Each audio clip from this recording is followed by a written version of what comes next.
Deputy Fort. It's time now for Keller at Large. This week, John Keller talks jobs with the head of a big union here in Boston.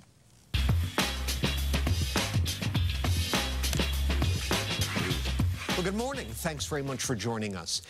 A couple of times a year, maybe three if things get really interesting, we like to sit down and talk about what is happening with the labor movement, and that's exactly what we're doing this morning with the president of the Massachusetts AFL-CIO, Steve Tolman. John, it's Mr. President, welcome. Always a pleasure to be here. You're okay if I just call you Steve? That works. Okay, that excellent. Works. Thanks for being here, Steve.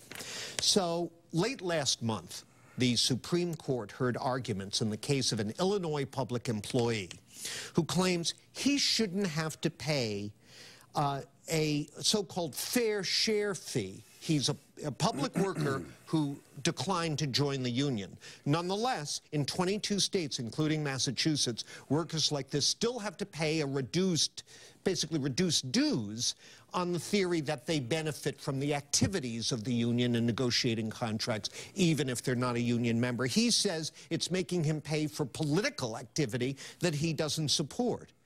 Has the labor movement, because of the rising clout of public sector unions, kind of boxed itself into their agenda? No, God, no, John. I mean, you say it's an employee and people would think it's just a traditional employee. The case was brought initially by a hedge fund governor, the governor of California. And then it was kind of moved around. It's really funded by the billionaires and millionaires in the right wing trying to destroy organized labor in this country. Well, let's talk about the merits, Let me just tell you the merits. 9-0, the court supported this position that we currently have in 1979, okay? That they gave them, if you didn't want to pay your political, you pay your fair share of the negotiations. That's what this is about. Right. So that this fella, Janus, he couldn't have a complaint politically because his money couldn't be used politically. His money is used strictly for negotiations, and that's what that fair share is about. Yeah, but the argument is that the organized labor's political activity, campaigning on behalf of candidates, on behalf of ballot questions, tax hikes, that kind of thing, is inextricably linked or permeates everything it does. So you can't just separate that out. One could make that argument, John, but the facts remain that organized labor has to have an agenda to counter corporate America's agenda. Remember, this court that is going to make this decision in a couple of months, probably. They just heard it Monday of this week. Oh, yeah, just a couple of weeks ago. I see what you're saying there. But so they actually have said, they gave us a decision on Citizens United, which they determined that corporations are like people and can give unlimited money to elections. Money is free speech, they ruled. So corporations can give unlimited money, but the only counter in America to this corporate agenda is organized labor, and what they're trying to do is attack the very fundamental right for us to be able to have money for our activities. Well, labor unions were also freed from spending limits by Citizens United, right?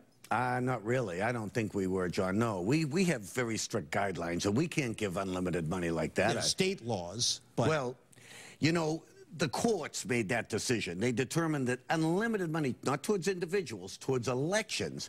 And what's their counter? If you read some of these books that are out, Democracy and Change, or even Dark Money, you see that there's a wealthy, from the Koch brothers and other groups like that, the Waltons and these other private organizations, that they're all out to attack organized labor. When in reality, John, what do we stand for? For dignity on the job, for workplace safety, we fight for pensions and health care, and we fight for a decent hourly wage. And yet, you know, we have to take a break, but as you well know, when we talked about this after the Scott Brown upset of Martha Coakley back in, what was it, 2011, I think, 10, that there is often a gap between the political agenda of union leaders and that of the rank and file. But doesn't this speak to that as well? No. In fact, the gap, John, today, there's no gap. People believe in organized labor. In fact, our popularity is going through the roof. People are understanding the depth and need for organized labor, especially in America today. All right, let's take a quick break, and we'll continue our conversation with the president of the Massachusetts AFL-CIO, Steve Tolman, in just a moment. Stay with us.